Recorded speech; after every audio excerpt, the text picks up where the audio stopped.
Hey guys, welcome back to my channel healing with Heena. मैं हूँ doctor हीना।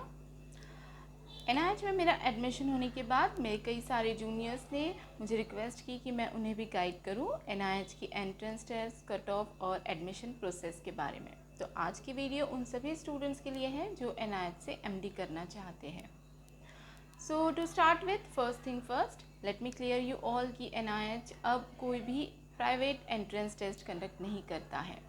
Actually हुआ ये कि 2017 तक हर स्टेट की अपनी एक प्राइवेट एंट्रेंस टेस्ट हुआ करती थी।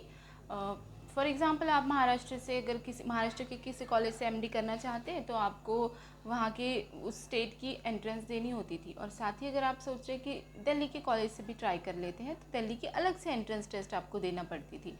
ऐसा पहले हुआ करता था, बट 2017 के बाद से एनटीए यानी नेशनल टेस्टिंग एजेंसी ने आयुष स्ट्रीम के सभी पीजी एंट्रेंस टेस्ट कंडक्ट करना स्टार्ट कर दिए।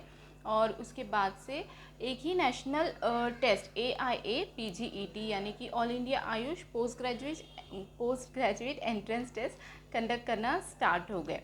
तो अब एक ही एग्ज़ाम होती है ऑल इंडिया। तो अब इसका फ़ायदा ये है कि आपको एक ही एग्ज़ाम देनी है और उसी के ऑल इंडिया रैंक आपका जो भी होगा उसके बेसिस पे आप इंडिया के किसी भी कॉलेज में एडमिशन ले सकते हैं। अलग अलग स्टेट के लिए बार बार आपको एग्ज़ाम देने की ज़रूरत नहीं पड़ेगी, ये इसका फ़ायदा है। ये एग्ज़ाम यूजुअली जुलाई अगस्त के टाइम होती है, लेकिन कोविड और लॉकडाउन की सिचुएशंस की वजह से लास्ट 2 ईयर से ये सितंबर में एग्ज़ाम हो रही थी। लास्ट ईयर जब मैंने एग्ज़ाम दी तब भी एग्ज़ाम सितंबर में हुई थी। तो इस साल में भी हो सकता है अगस्त एंड या सितंबर तक एग्ज़ाम हो। इसकी जो फॉर्म फिलिंग है जून एंड तक स्टार्ट होते हैं। ऑनलाइन इसकी फॉर्म फिलिंग होगी और उसके बाद एडमिट कार्ड आता है और ऑनलाइन ही एग्ज़ाम कंडक्ट की जाती है। कंप्यूटर बेस्ड ये एग्ज़ाम होती है।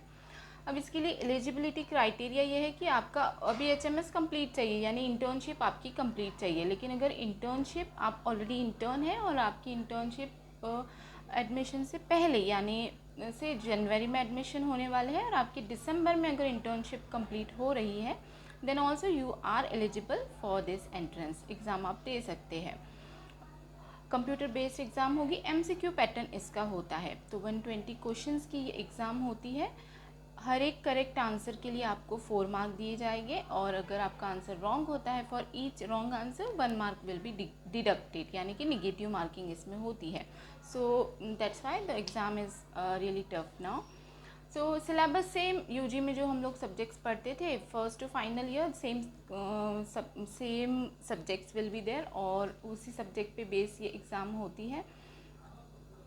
NIH में अगर आप स्पेसिफिकली एडमिशन लेना चाहते हैं तो लेट मी से कि इसका जो कट ऑफ है काफ़ी हाई जाता है। तो you need to be in like top 50, all India rank आपका टॉप 50 में आपने होना चाहिए, तब जाके आपको इवन ही आपका रिजर्वेशन भी अगर है तभी you need to be in top 50 और तभी आपका NIH में एडमिशन हो सकता है। So exam is actually tough exam नहीं है, बट कंपटीशन काफ़ी ज़्यादा होने की वजह से जब लास्ट जो एग्ज़ाम हुई उसमें जो ऑल इंडिया रैंक 1 आया था, so out of 480 the student score 351 marks. So you can imagine काफ़ी सारे स्टूडेंट्स प्रिपेयर करते हैं। ऑल इंडिया जब आप कॉम्पीट कर रहे हो so you need to be really thorough with your preparation. So अगर आपका बेसिक क्लियर है, बेसिक बहुत अच्छे से आपको लगता है आपकी क्लियर है, आप दे सकते हो, तो आपको ट्राई करना चाहिए। इसी साल यू कैन ट्राई। अभी जब फॉर्म फिलिंग होगी स्टार्ट, यू कैन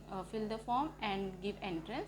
लेकिन अगर आप चाह रहे हैं कि और अच्छे से प्रिपरेशन हो, so start your preparation right now. आज ही से आप अपनी प्रिपरेशन स्टार्ट करिए and you take long 1 year, पूरा 1 साल अच्छी तरह से प्रिपेयर करके एंड देन नेक्स्ट ईयर आप अपियर हो सकते हैं एग्ज़ाम में। और आई एम श्योर आप भी एंट्रेंस को अच्छी रैंक से क्रैक कर सकते हैं और NIH में एडमिशन ले सकते हैं। इट्स डेफिनेटली टफ, डिफ़िकल्ट है, बट इम्पॉसिबल बिल्कुल भी नहीं है। तो आप स्टार्ट करिए preparation and I will be uploading more such videos जिससे आपको एंट्रेंस टेस्ट से लेकर प्रिपरेशन से लेकर हेल्प हो सके। तो और भी अपडेट्स के लिए एग्ज़ाम के आप मेरे चैनल को सब्सक्राइब करिए and I will see you all in next video. So take care and happy learning. Bye bye.